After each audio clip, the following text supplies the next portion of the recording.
నా హృదయపూర్వక జన్మదిన శుభాకాంక్షలు.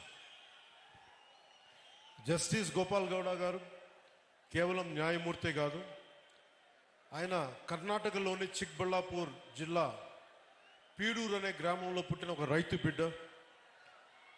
మణ్ వాసన అంటాం తమిళ్లో, మట్టి వాసన, కష్టం విలువ తెలిసిన నేపథ్యమే ఆయన లేబర్ ప్రో పూర్ న్యాయమూర్తిగా మార్చింది.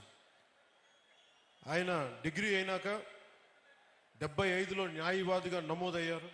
కానీ కోర్టుల్లో వారు అడుగుపెట్టింది కేవలం ఫీజుల కోసం కాదు, సగటు ప్రజల కోసం న్యాయం జరగాలన్న తపన. బెంగళూరు మహానగర పాలిక స్టాండింగ్ కౌన్సిల్గా పనిచేసిన, లా కాలేజీల్లో ప్రొఫెసర్గా పాఠాలు చెప్పిన ఆయన దృష్టి ఎప్పుడూ కార్మికుల కర్షకుల సమస్యలపైనే ఉండేది. న్యాయ చరిత్రలో మైలురాళ్ళు జస్టిస్ గోపాల్ గౌడ గారు న్యాయపీఠంపై కూర్చున్నప్పుడు అది ధర్మాసనమైంది. ఆయన తీర్పులు చాలా ధైర్యంగా నిక్కచ్చిగా ఉంటాయి. ఉదాహరణకి ఒక చిన్న ఉదాహరణకి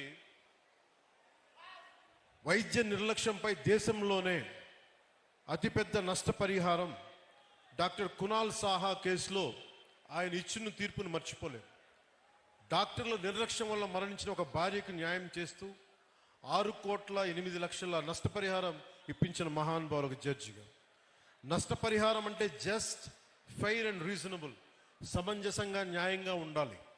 ఒక మనిషి ప్రాణం కోల్పోతే దానికి సరైన విలువ కట్టాలని దేశానికే ఆయన తీర్పు ద్వారా చాటి చెప్పారు.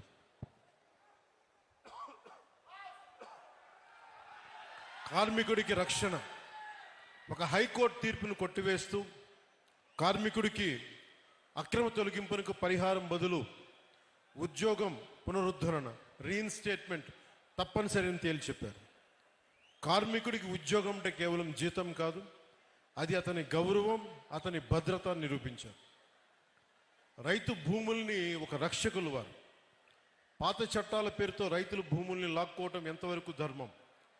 భూసేకరణ చట్టం 2013లోని సెక్షన్ 24 పారాగ్రాఫ్ 2ను పటిష్టంగా అమలు చేస్తూ 5 ఏళ్లుగా పరిహారం చెల్లించని రైతుల భూములను అక్విజిషన్ ల్యాప్స్ చేసి తిరిగి వారికి అప్పగించారు.